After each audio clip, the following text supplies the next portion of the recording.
That'd be a slick podcast. Oh, this is something that you want to talk about, Kendall. Gen Z and millennials getting spoofed by fake news. Oh, yeah. Hey, so this article came in on Business Insider. So we make fun of the quote older generation, and they don't know this and that. They don't know how to use no iPads. They don't know, not saying us directly, but you know how we sometimes treat the older generation. Yeah. But at least they ain't getting faked out by fake news. So there's an article that came out of Business Insider titled, let me pull it back up.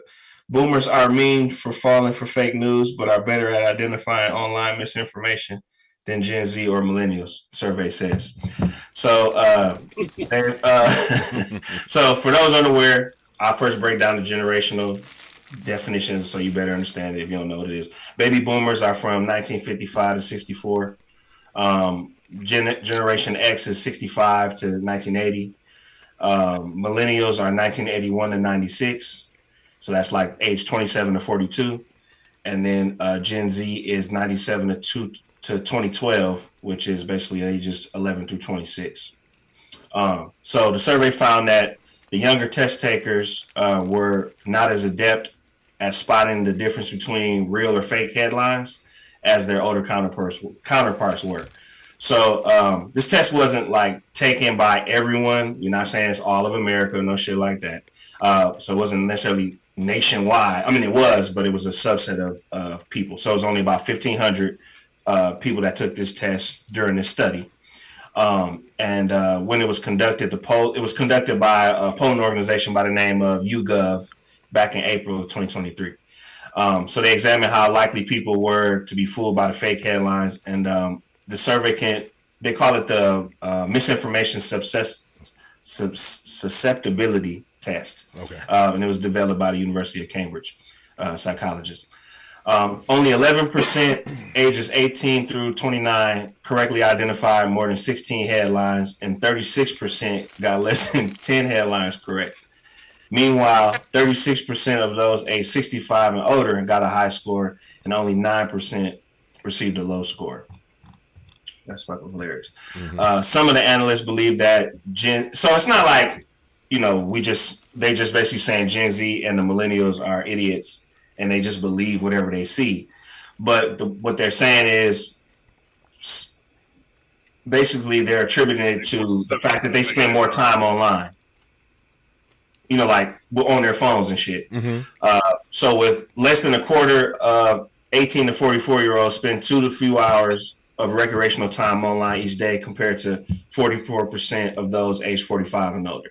So they just spend less time using their phones and shit like that. And they probably tend to watch the news more, versus like just pulling shit from the internet. More than half of the respondents who got their news from sources like the Associated Press, Axios, and NPR scored highly on the test, just what I was saying. But those who got their news from platforms like Snapchat, Truth Social, when WhatsApp and TikTok, for example, scored lowest on the test. Who get their news from those sources? So as David Wayans was saying, I will get you sucker. No shit. Hey,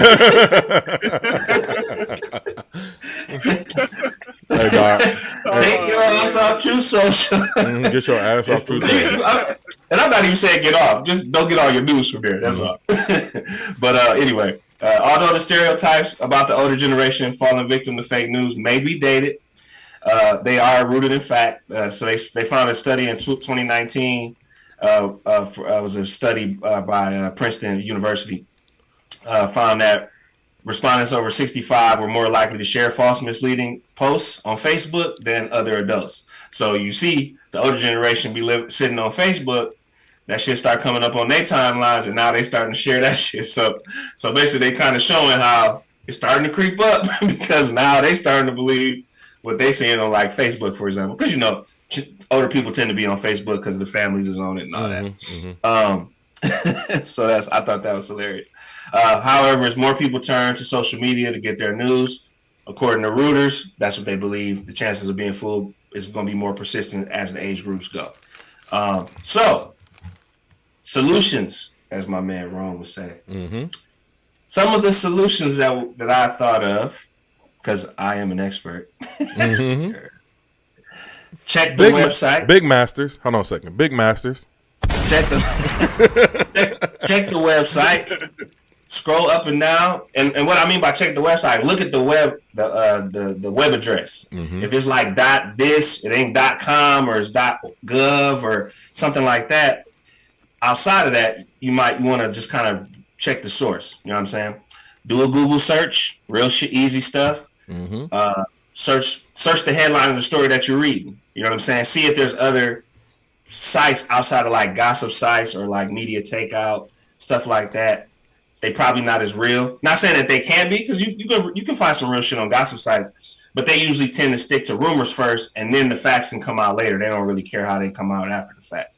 TMZ is a prime example of that shit too. They do have some real shit, but sometimes they'll root their stuff in rumors first. Then we'll see where the chips fall after that. Right.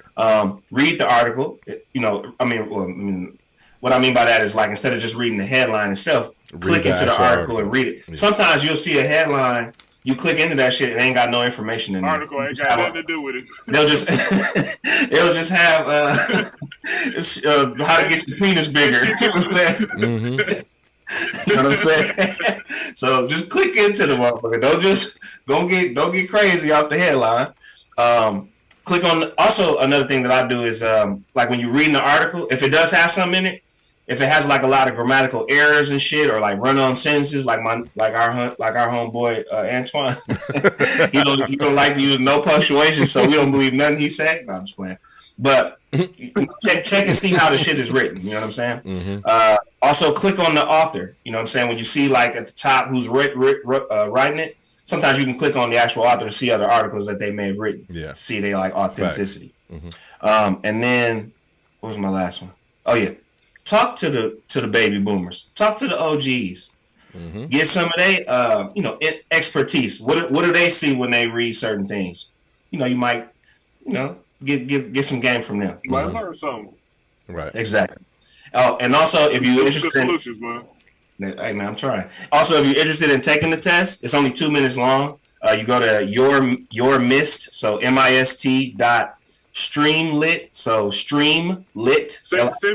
Send the link out, because that's what I was gonna ask you. Like, how do we take this test? Yeah, it's only 2 minutes long, so it ain't some long shit. Yeah. But it's your mist. I'll put it in the chat. Streamlit. Yeah, we put it in the chat. Your mist.streamlit.app. So I'm gonna put that in the chat. I mean, I'll put it in our chat, and then we'll put it in YouTube. Yeah. So yeah, take the test, y'all. It's real quick. And it did, and just so you know, they did find that on average, 65% of those who surveyed were able to correctly classify the difference between real and fake news. So y'all got some hope. And I was gonna say this is extremely important, because I'm always combating fake news, fake information, misinformation, disinformation. Because people are like, man, people be like, hey man, you see that? I'm like, bro, that shit was fake, and that shit was proven fake like 10 years ago. Yeah, this is kind of unrelated, but it related. You know what I mean? Niggas done send me that picture of what's the old girl who used to be on Girlfriends? Tracy Ellis Ross. That picture where it's showing her from the back, and like she got a BBW. Or a BBL. And I'm like, fam, that's a Photoshop picture. She actually went on her Instagram and said, this is not me. This is the original picture, and this is my picture, and posted them side by side. And nigga, that was like 10 years ago, and people still send that picture around. And I ain't saying she's got a nice figure. No, she don't need no BBL. But to my point, the misinformation of her BBL going around was irritating me. That's all I'm saying. But what Kendall is referring to when he says, like, check the source, check the article, because what I've always done, it don't matter what it is. If it's an article written about something that I'm interested in, I'll scroll to the bottom and click on the author. Almost every major publication has their author's Twitter handle or social media handles in there. And if you want to see what kind of biases that the author, even deeper, if you want to see what kind of biases that the author has, you can go and see what other articles they've written or what kind of stuff they post on their social media. So I'll never just take shit for face value. I don't give a fuck how well it's written. I don't care if it's from one of the greatest publications ever, like New York Times or something. Yeah, exactly. New York Times or something. I'm going right to the author and see what kind of biases they have, because those biases come out in whatever medium that you're writing in. You know what I mean? So I don't just take shit for face value. So good shit. Like I said, that's where the term research comes from. Research means you search once, then you research. You search again. You continue to search. Like people just take that word and they don't think about it. They just like, oh, I did my research. Nigga, you looked at one article. No, search and then go search again. Go Google search. And then they'll tag you. Do your research. Right? Bro. No, you do your research. Nigga. Let me hold on a second. I put it in the chat and then just post it in YouTube. That's what I'm doing right now. Yeah, but this is the survey for all the listeners. It's in the live stream chat. Yeah, it'll take 2 minutes, y'all, and you can tweet your results too. You can tweet your results and share your score, and then send it to other people if you want other people to take it. Let me tell you something, and I got a bad habit. This is completely unrelated. I have a very bad habit of sometimes like stress eating or just like mindlessly eating. So I'm sitting up here.